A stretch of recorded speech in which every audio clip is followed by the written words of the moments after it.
நேற்று வீடியோவோட continuity morning breakfast வரைக்கும் பார்த்துருப்பீங்க. லஞ்சுக்கு வந்து கொஞ்சம் ஹெவியாக பண்ணலான்ட்டு சீ ஃபுட் வந்து இங்கே ஓரளவுக்கு ஃப்ரெஷ்ஷாகவே கிடைக்கிது. அங்கே ஜட்ஜெட்லாம் கம்பேர் பண்ணும்போது இங்கே வந்து ஈஸியாக கிடைக்கிது. ஸோ எனக்கு வந்து சீ ஃபுட் அவ்வளோவா பிடிக்காது. ஃப்ரான் தவிர வேறு எதுவுமே பிடிக்காது. பட் அப்பாவுக்கு அது பிடிக்குங்கிறதுனால இன்றைக்கி வஞ்சரம் மீன் பார்த்தோம். பட் வஞ்சரம் மீன் வந்து இன்றைக்கி ஸ்டாக் அவுட் ஆயிடுச்சு. ஸோ டியூனா ஃபிஷ்ன்னு சொல்லுவாங்கள்ல, சூர மீன்ட்டு தமிழில், அதுவும் ஃப்ரான் தான் கிடச்சதுனால அது ரெண்டுமே வாங்கிட்டு வந்திருந்தாங்க.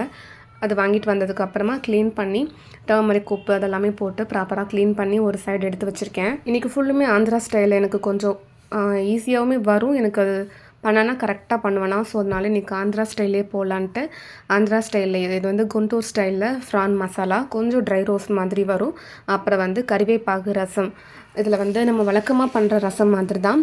கொரியாண்டர் சீட்ஸ் வந்து கம்மியாக போட்டுட்டு கறி லீஃப் வந்து கொஞ்சம் அதிகமாக போடணும். கொஞ்சம் அது ஆந்திரா ஸ்டைலில் கொஞ்சம் டேஸ்ட் டிஃப்ரெண்ட்டாக இருக்கும். அப்புறம் வந்து மெயின் டிஷ்ஷாக அதுக்கு வந்து ஆந்திரா பப்பு.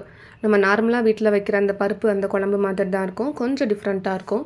ஸோ இதோட ரெசிபி எல்லாமே இன்னொரு தடவை ஷூட் பண்ணி ஆட் பண்ணுறேன். இது ஹரிபரியாக பண்ணும்போது என்னால் கொஞ்சம் கொஞ்சம் கிளிப்ஸ் தான் எடுக்க முடிஞ்சது. ஃபைனலாக இந்த ஆந்திரா டிஷ்ஷஸ் எல்லாமே தான் பண்ணியிருக்கேன். ஆந்திரா பப்பு, கறிவேப்பாகு ரசம், அதுக்கப்புறம் கொஞ்சம் ஆனியன் கட் பண்ணி வச்சுருக்கேன், டியூனா ஃபிஷ் ஃப்ரை அண்ட் கூடவே குண்டூர் ப்ரான் ஃப்ரை. இதுதான் டேஸ்ட் எல்லாமே சூப்பராக இருந்துச்சுன்னு தான் சொன்னாங்க.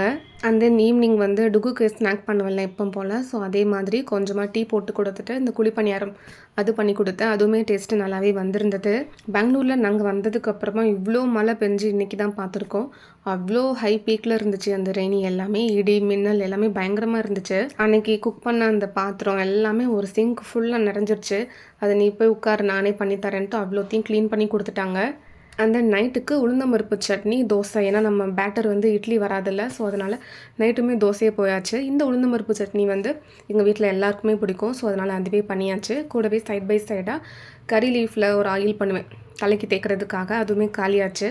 ஸோ அதுவுமே பண்ணி நைட்டு டின்னர் வந்து இதோடு முடிச்சாச்சு.